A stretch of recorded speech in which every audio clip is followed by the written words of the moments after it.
Eng lá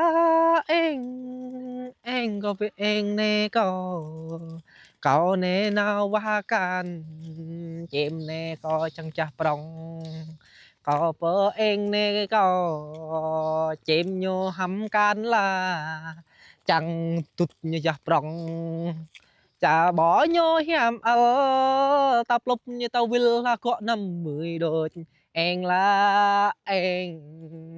có biết em nè có rồi nè con nào quạt can nè con hoa can nát nè prong đát nè con em con chặt quá nè na nè con em tao ngại kết đấy vậy nè nè lúc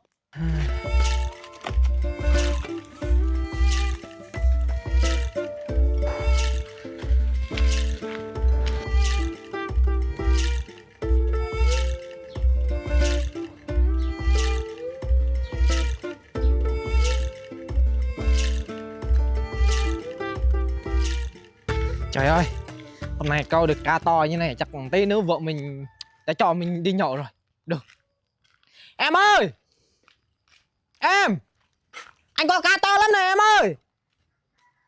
Ôi trời ơi, cô từ hôm qua tới giờ có vậy thôi hả? Cá mùa này thì chỉ có từng này thôi đâu phải mình đi coi trên biển đâu có cá mập cá kia đâu mà đấy vợ thấy chưa rất là đẹp đấy tí nữa vợ nấu cho trong canh đi lấy cá này để nấu canh đi tí nữa để trong ung rượu này Và cá to quá nhỉ? đúng rồi anh câu là cá toàn là cá to không á. Nè, cá hàng xóm cho nè. Hả trời ơi cá to vậy ôi hàng xóm mình thấy kỳ quá thấy vợ mình đẹp thì cứ cho cá là sao nhỉ trời ơi. Thôi, cắt cần câu của anh đi, theo vợ đi làm. Trời ơi, làm gì mà làm? Đây thịt cá của hàng xóm trong không có ăn được đâu. Cá này nó hồi tanh lắm. Thôi, anh không có làm đâu. Thôi đi làm đi, mấy ngày nay anh uống rượu miết à. Thôi, anh không ăn được thịt cá thì thôi. Tới rồi em cho chồng bưng break nút. Có thật không? Thật, break nút nhiều lắm. Khó nè, tay ta kỳ, ta thăm kỳ. Có bộ, cùi là rò vật. Còn nợ vào, có bộ, lắm nhằm chặt là nần. Đây nè bị nhằm, đây tập dập kít để. Tao kia, tao có phôm mà thớ. Nè, tao nhung tay bị phải bay mình. Sáng một rong một đại là ha mà nữa. Ý, trước tôi bị mù hay sao mà tôi lấy anh hay sao á? Có ngày tôi đi Bình Dương cho ông biết tay.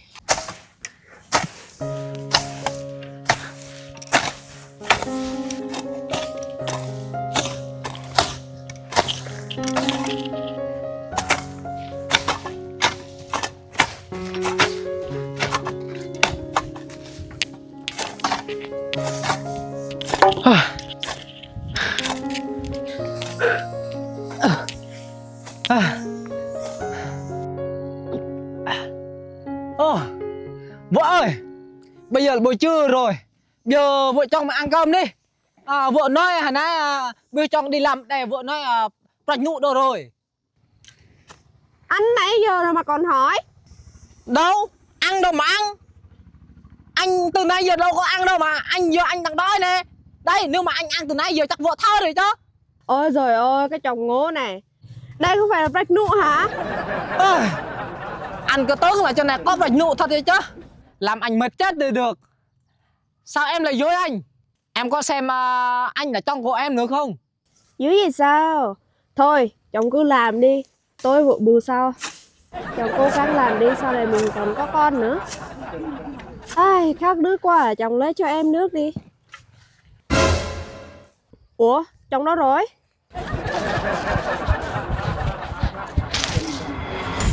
Trời ơi, cái chồng này!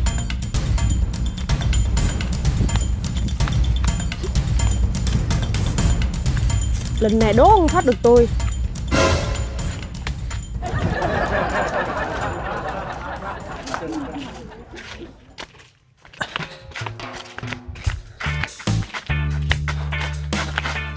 Từ thôi vợ ơi.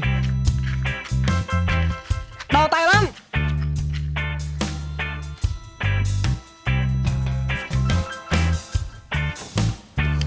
Lần sau đừng trốn vợ nữa. Không thoát được đâu anh yêu ạ. Chờ vợ nấu ăn xong rồi mình đi làm tiếp nha.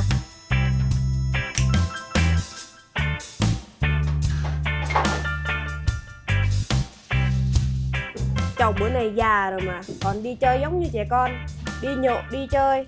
Chồng này hả? Trời ơi, cái ông này lại nữa rồi.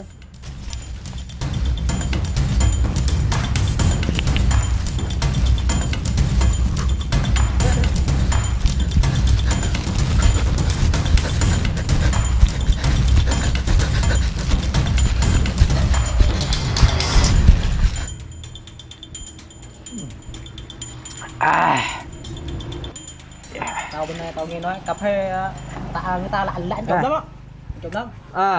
Cà phê à? Đúng rồi. Thì cà phê nhà ông chín chưa? Chín một hai trái thôi. Một hai trái hả? Người ta hái non nó bán á, lớp tiền nó sắp hết rồi nè. Hết rồi. Thế còn nhà ông? Nhà mình có cà phê đâu, cà phê toàn có trái trên mái nhà không à. Ôi trời ơi. Còn ba thì sao? Tôi hả? Tôi cà phê tôi nhưng mà chín nhiều. Nhưng mà mùa này cũng chưa chín lắm đâu. Nhưng mà với lại bữa này tôi không có thăm vườn nhà nữa. Tôi đâu có biết cà phê tôi chín hay là chưa đâu. Đấy, cho nên là tất cả công việc tôi chào hết cho vợ tôi thôi. Còn tôi chỉ biết làm như này thôi. Đấy, đàn ông mà, đúng không? Quá chuẩn. Hẹn Đúng chị rồi. thấy lấy dây kéo là phải rồi.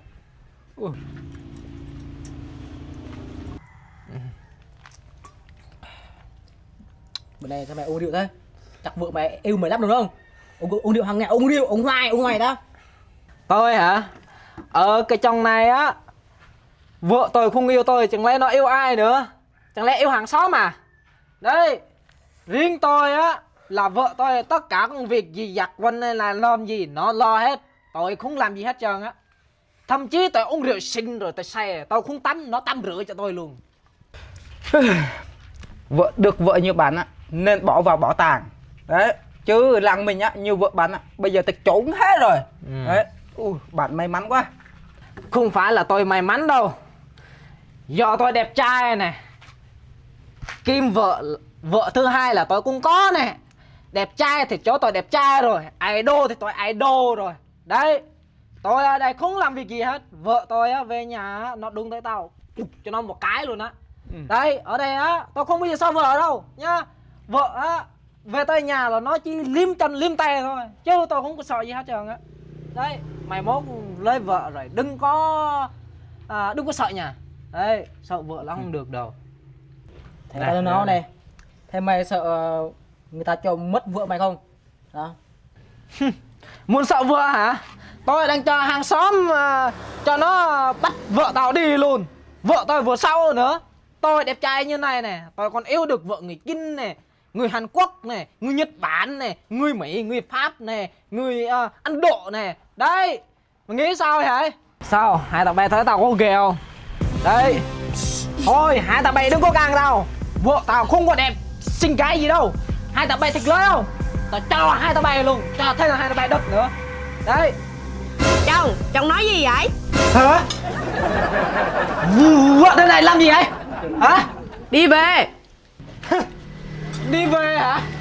Thôi em đi về trước đi. Anh không bao giờ đi về đâu. Bạn bè anh ở đây nhậu đời này. Mà bạn không đi về để mình về với bạn nha. Ok chưa? Vậy thì anh đi về với em đi. Thôi bạn nói lại đi. Để tôi đi về với vợ tôi nhá. Anh đứa nhậu đi nhá. Để tôi đi về đây. Ui. Nãy treo vợ xấu, bây giờ vác ke dép đi theo. Đúng rồi.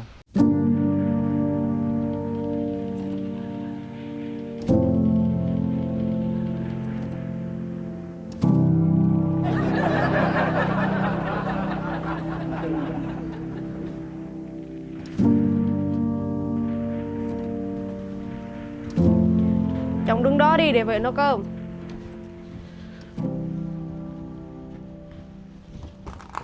Ủa, cậu vợ đấy đây đâu rồi? Gì? Chồng đôi nước nói rồi. Nó thơm lắm, ngon hơn vợ nữa. Anh không kiềm chế được. Trời ơi, hết chịu nổi rồi. Ông đi đi.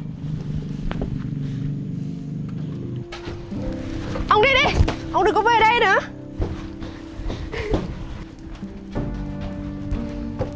Nè, đem cái cần câu của ông về luôn đi.